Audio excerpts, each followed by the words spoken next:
We are back inside the Rizal Memorial Coliseum, where we have been treated so far with a wonderful opening set that was settled with a score of 25-23. You see our highlights.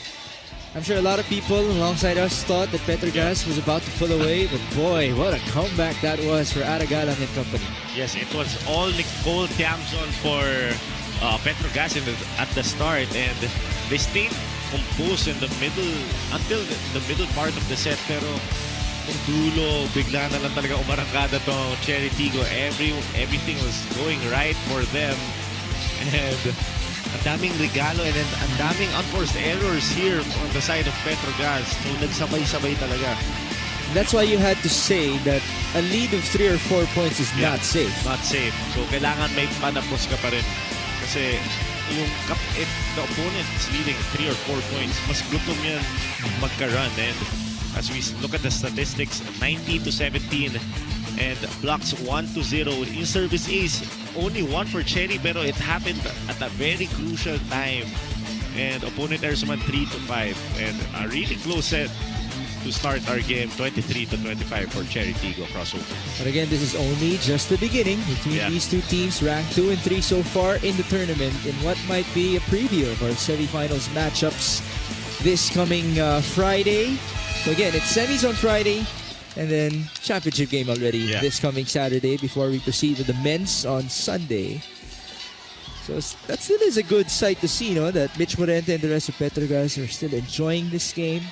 After all, they've been with their new coach, Coach Koji, for almost just 2 weeks. 2 weeks. Onti pa lang yun. Oh, onti talaga yun. And in 2 weeks, it's not yet enough for him to know all of kung ano yung kaya ng mga players niya, kung ano yung mga tendencies. So, it's a long process. And again, he's been shuffling his players in and out. They don't even have DJ Cheng and Brooke Van Sickle in this game. And we continuously have to say that because I'm sure for those of you who watched Brooke Van Sickle in the first 2 matchups with Petrogas, you would know that she is a force to reckon with in women's volleyball. And she reminds me of, nung una kasi si Davison yung akala kong parang CC Rondina eh. Pero ngayon si Brooke yung more of like CC Rondina because she's a beach volleyball player as well. Tama. Beach volleyball, naglibero din si Brooke Van Sickle back in the day.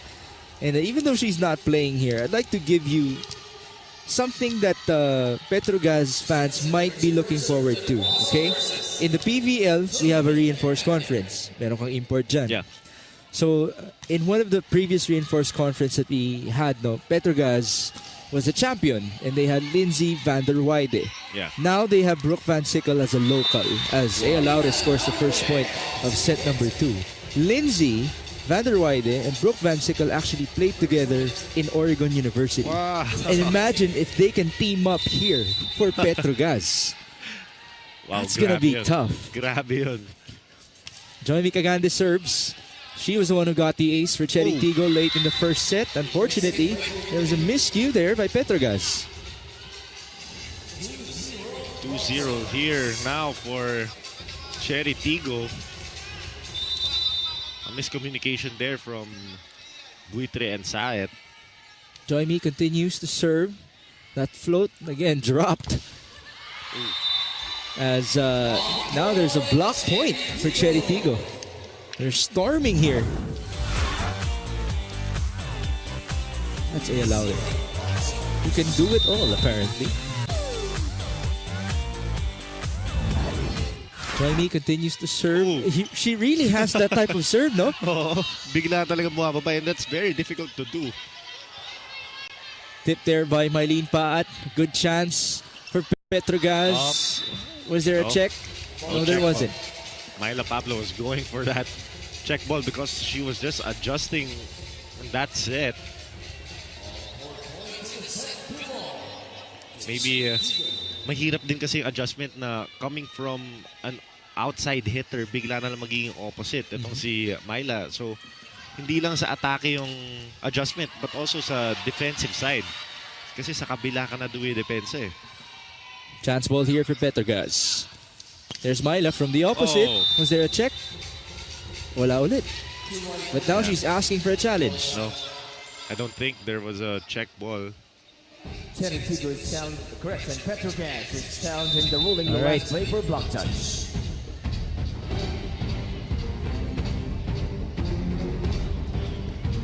Now remember, we have a fair play card here in the Champions League. Oh, Ayun, there you go, right on cue. Green card has been issued on Cherry there Tigo was for a hitting check a ball. block touch on the last play. Again, if you're the team with the most fair play cards, with the most green cards by the end of the tournament, you normally win a prize. I stand corrected there. Buti umamin si... Was it Karandang? Well, Leia Laure had her hand up admitting that there Okay. is a check, so it might have been her. It's now 1 serving 4, so at least that breaks the spell for Petrogas, who just gave up the last 8 points to Cherry Tigo. As now, there's a block point, courtesy of the Angels. Finally, they get a point. A convincing one.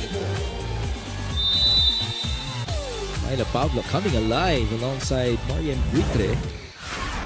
2 serving 4, Nicole Tiamzon with the float. And here's Ea Laure. Nice approach, ball deflected. Jelly Tempiatura sending it to Saet. And that was Buitre who tried to attack, but there was a net touch. Lots of attack errors here coming from the side of Petrogas. Well, the Angels had 5 errors as well in the opening set. Yeah, and with this lineup, they really started really well in the first set. However, in this second, medyo bumaba ata yung kumpiyansa nila after losing that close first set. Chami from the back. Jan Nerva putting it up. Back set by Joymi. Paat off speed. We shall continue. Jonas Abete. And that's out off of Mylene. Yeah.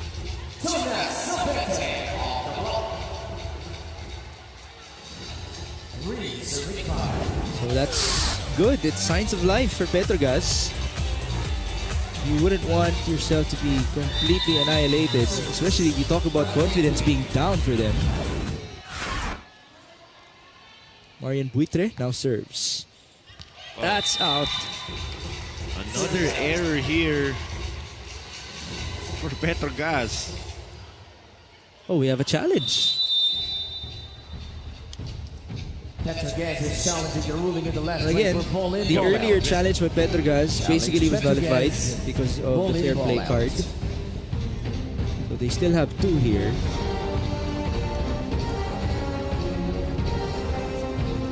And usually, when there's a challenge, that means we get to enjoy the Mission Impossible music here inside the Rizal Memorial Coliseum. I have to say, as we get to see the replay, that's definitely out. Yeah. I have to say this, Rex, no? It's one of the things that excites me when we cover the PNBF Champions League. Maganda yung playlist nila, no? May Monster Block music din. And nakaka-miss it really helps sometimes sa game kasi sa mga international tournaments, yun din yung pinapatugtog eh. Mga Monster Block, yung Power Spike, parang...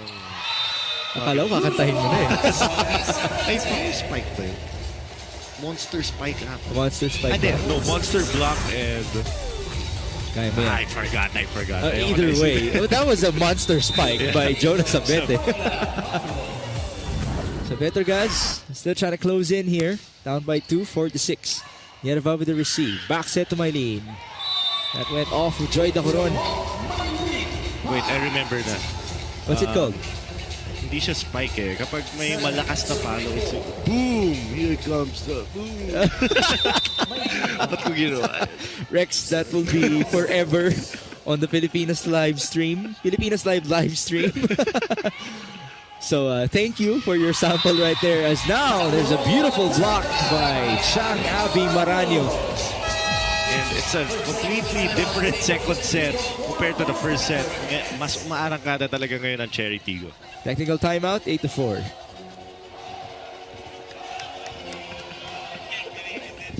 Let's take a look at the previous play because we just saw a beautiful block and an even better celebration by Abby Maranyo. The signature walk-off right there. Eileen Pat serves. They're up by 4. Here's Jonas Abete. Galang read it well. Back row hit, Ea Laure. Tough dig. Galang sending it across. And here's Abete again.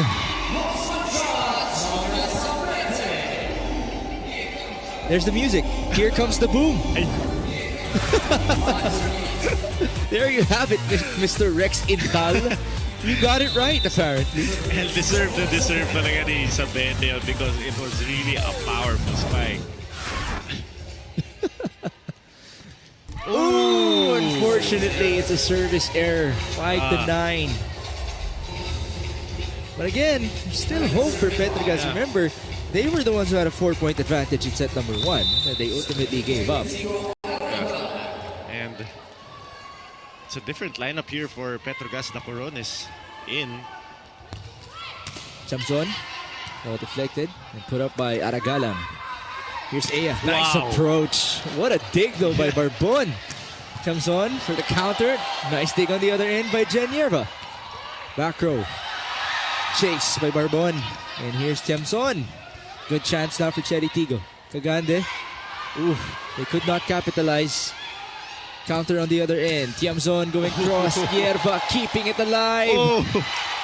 The rally continues. Joy Dacoron. Ball sent back. She saw it this time. Back row Jonah. Mylene putting it up. Cagande. Back to the net. Maranyo sending it through. Barbon. Back row off speed that time around. One more chance. Eo Laure. Ball deflected. The rally continues. Cagande, 1-2. Barbon keeping it alive. And what a block by Abby Maranyo to end it all. And what a swag fest here for Abby Maranyo. This is what I love about women's volleyball. Those really exciting long rallies, and we just witnessed one right now. There's the block, and then watch out for the celebration. Abby Maranyo just felt it straight to her heart.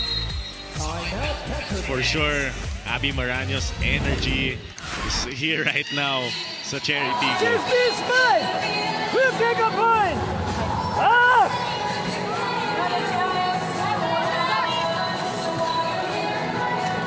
You let's have a look! Why you negative, no active? Ah! I go!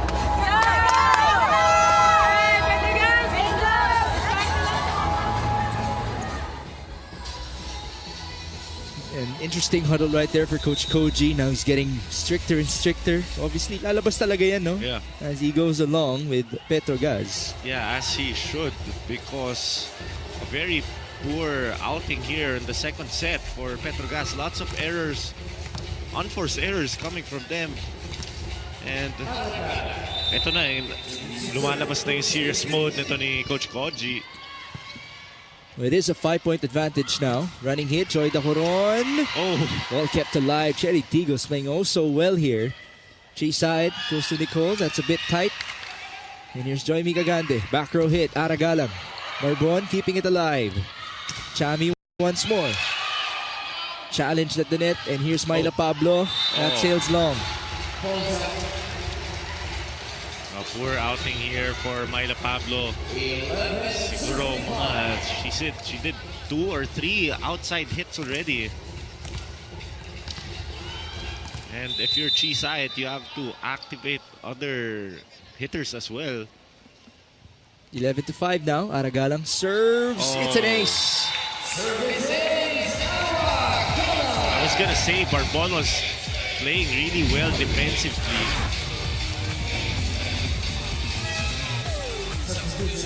Yep, it's very uncharacteristic for her to have made a mistake like that. As now, there's a double sub for Petrogas and Ivy Perez and Mitch Morente. 2 former Army players. Still continuing as teammates. It was really difficult for Chi-side also because yung nasiset naman niya pero hindi lang nako-convert to points ng mga spikers niya, and also mga misreceive, nahihirapan din si Chi-side. Now these are the types of moments wherein can't help but wonder if Brooke Van Sickle was playing, would she make a big difference? For sure. Cagande, back set, Mylene Paat. With the help of the net, she scores. Another scoring outburst. The scoring outburst continues here for Cherry Tigo. It's now 13-5. Yeah. just pulling away. This is the biggest lead of the match so far. And we go back to the redhead in Aragalang. Oh! Good recognition by Ivy Perez. And here's Mitch Morente. That's long though. Another one. Another attack error. So, if you're Coach Koji, see Myla Pablo and Mitch Morente has been hitting the balls out. Now Espina checks in for Petrogas. Let's see if she could be an answer for the white shirts. Yeah. She replaced Nicole Tiamzon. Ever since Nicole's good start, no, medyo bumagal na. Aragalang gets a service ace. Yeah. Now a 10-point lead for Cherry Tigo. Kanina pa siya dyan. Yeah. She's been serving that well. And Nicole was playing really well at the start of the first set. And then, itong second set, siya yung napag-initan ni Coach Koji kanina in that timeout. Back row. That's out. That's out again. Everything just going Cherry Tigo's way now. Now we proceed to the second technical timeout. We're back inside the Rizal Memorial Coliseum for your PNVF Champions League in its third edition. And we talk about the next game with Cherry Tigo. They will take on the winless Philippine Army Lady Troopers. But you can't count them out because even though Army has been losing, they've been losing to close games. Wow. As now, Aragalang just continues their majestic serve. Yeah. Another service ace. So what is happening here on the side of Petrogas? They've been targeting Barbon and Sabete in the middle. Open hit. Espina. Ball put up by Aragalang. Laure off speed. Ooh, scramble. Good chance there. An easy ball for Abby Maraño. A really big lead. 5-18. Kumbaga yung Cherry Tigo umabot na sa second technical timeout. That's right. Pero hindi pa. And Aragalang continues to serve. Kanina pa si Aragalang dito. And the serves continue to be so good. Open. Laure.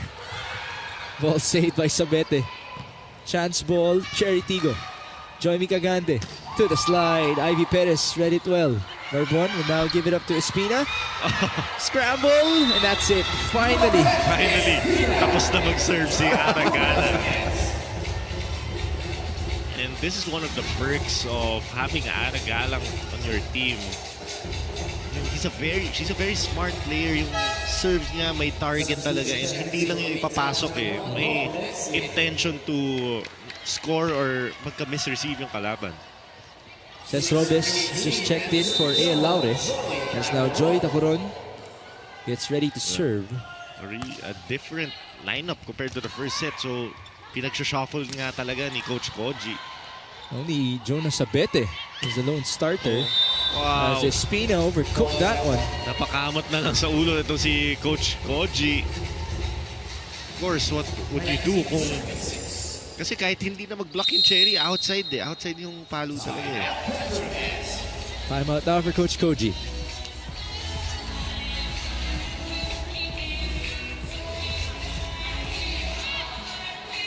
Smart tayo, play smart tayo. Di ba yung pinapractice natin sa training, puro check out? Gamitin natin yung blockers natin, ha? Gamitin natin, ha? Okay lang yun. Hindi na natin goal makuha yung set. Ilapit natin yung score. Yun na lang. Para kuhanin natin yung momentum going to third set. Okay? Let's go! Let's go! Okay, isa pa! Di ba mas ulit yung dalawa? That's great leadership by Remy Palma for Petrogas. But speaking of leadership, of course you have to honor Sir Tatsu Zara being present here in the PNVF as he continues to lead this federation. And of course, because of his leadership, we have had multiple Champions League already, Champions Leagues, and even last year the Challenge Cup. That keeps us busy all throughout the year. Even some beach volleyball tournaments is now. It's another monster serve, courtesy of Abby Maraño. Grabe, the players from F2, Abby Maraño and Aragalang service nila pamatay talaga. It's a nightmare for Sabete and Barbon. 20-6 now. That's a much-needed side out by Mitch Morente. Sabi nga ni Remy Palma, pataasin nyo na lang yung score ninyo, get some good momentum so we can carry it over to the next set. Morente serves. Ooh. Very unfortunate. Yeah. The errors have just piled up in the set. Hindi ko mapinta yung mukha ni Coach Koji ngayon because he tried almost everything. Pinasok na niya yung mga nasa bench niya. Shuffle na yung lineup niya. And so far kasi yun yung trend for Petrogas, yung shuffle of players. Siyempre because 2 weeks in pa lang si Coach Koji, so he's still getting to know his players. Good block right there by Cherry Tigo. And there's low. another one. Yeah. That set was too low for Buitre. 22-7. And it's a full front line for Cherry Tigo. Yeah. So if you're Petrogas, you just have to finish this just doing things right para may momentum kayo coming into the third set rather. Double contact for Cherry Tigo. That puts Petrogas up to 8 points now against the 22 of the crossovers. Here's Espina. That's long.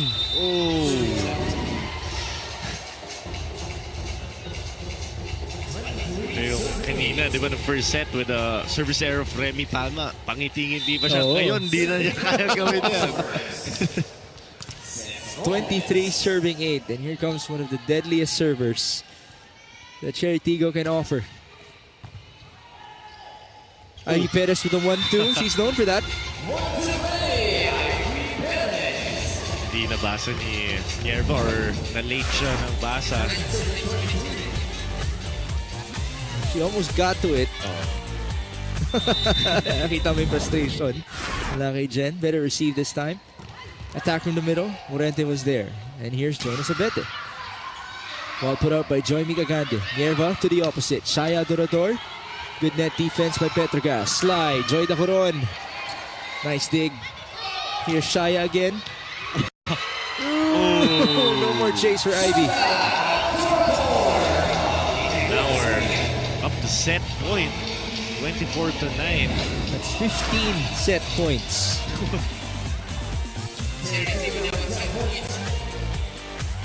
And Zacaranda will be doing the honors from the service line.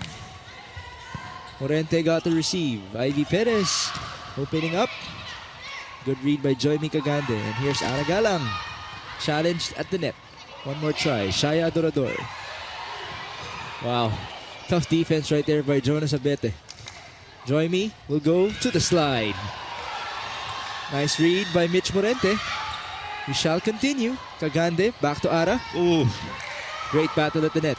Now to the side of Petrogas. That's low. And that's it for set number 2. If you're Petrogas, you must be happy na tapos na tong set na to and bawi ka na lang sa third set. It's 25-9 after we witnessed such a close first set. Yeah, no block needed there as Jonas Abete's hit was definitely low. And so, Cherry Tigo has a chance to sweep Petrogas if they win the third set. But let's see if the Angels will still be able to respond.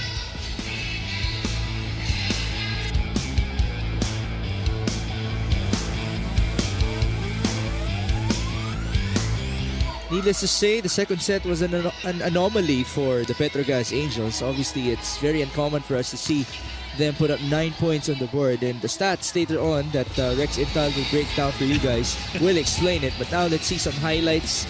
Why don't we give credit first to what Cherry Tigo has been showing? Yeah, Cherry Tigo kasi nakuha na nila yung momentum nila. And hindi biro na matalo mo yung team in more than 15 points or so ang laking bagay din yung service nila and yung response nila towards the errors of the opponent, hindi sila nag-error, hindi sila nag-relax. So they really deserve that second set to win.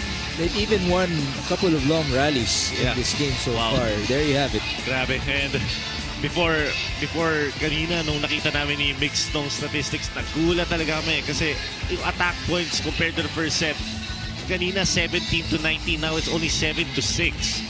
Yung blocks naman 3-1 in favor of Cherry Tigo.